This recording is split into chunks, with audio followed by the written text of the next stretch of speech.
Hi guys, and thank you again for joining me today. So our assignment was the persuasive speech that we had to do, and I decided that my persuasive speech was going to be on whether a Catholic school education was better than a public school education.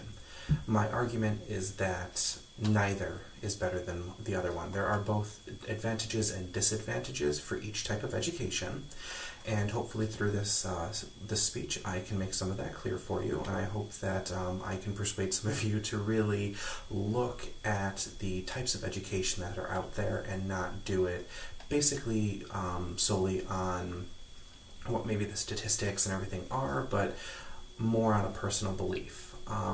So some of the things that we can take into consideration when we review the Catholic school education versus a public school education are the cost and admittance, the quality of teacher and their education. We can also look at class sizes as well as test scores. So the first thing that I did want to review with you guys was the cost and admittance. So for Catholic schools, there is a tuition that is associated with the school. So that tuition can be upwards of $6,000-7,000. So there is that tuition that is associated with it, which can be a positive but also a negative. I personally view it as mostly as a negative. The admittance to a Catholic school is also selective.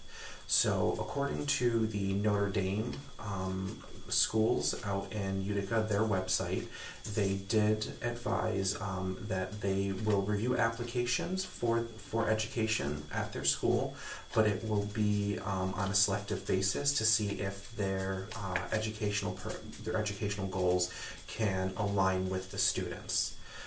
So there is a selective part of a Catholic school education. They don't have to admit anybody. They can be very selective. That can be detrimental because it does limit the diversity that a student will encounter when they are at school. Compared to a public school education, which is virtually free, minus a few fees that the parent might have to pay and the taxes that are associated with it, it is a free education. Anybody can go to a public school and sign their children up and have their children take part in the classes. The public schools also, they will literally take anybody and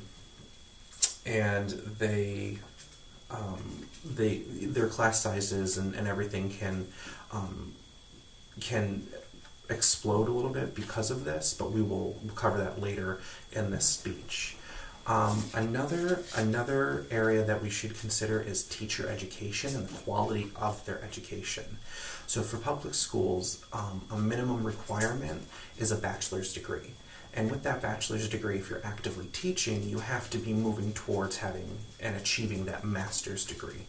The master's degree in education, you have to have the certification, and also schools will oftentimes require their teachers to have educational goals that they have to reach yearly. Compared to the Catholic school education, the Catholic school might only require their teachers to have a bachelor's degree in the area of study that they're teaching. So there is just a little disparity with the requirements for the education. We also can look at the pay for the quality of the education as well. So according to the Bureau of Labor Statistics, public school teachers can make upwards of $8,000 more than their private school counterparts, and it does differ a little bit between middle school, elementary school, or high school.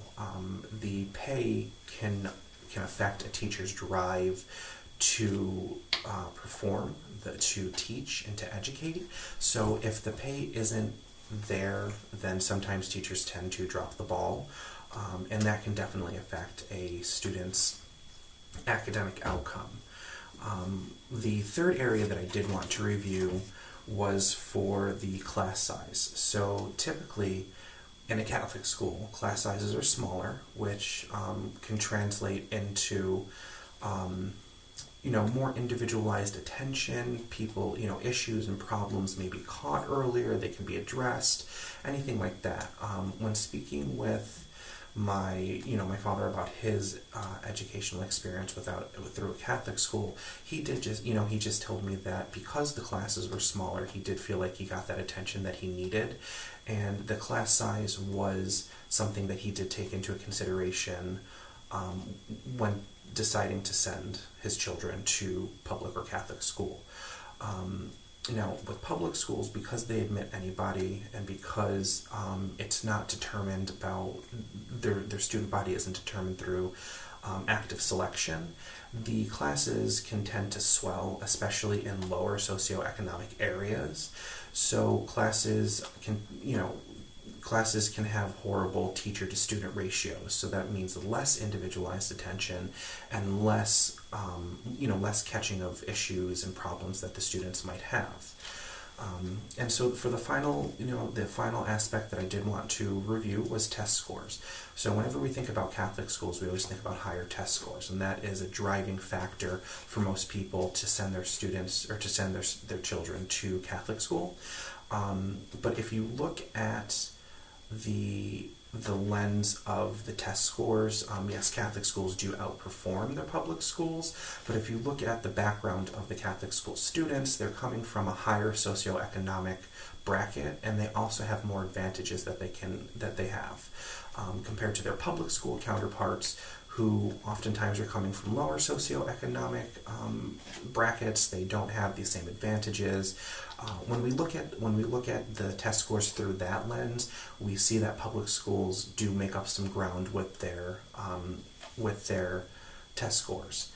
So these were just a few things that I looked at when I was comparing the two types of educations. I think that when you compare them, there are positives and negatives. I don't think that either one wins out over the other one. It comes down to personal beliefs and personal values.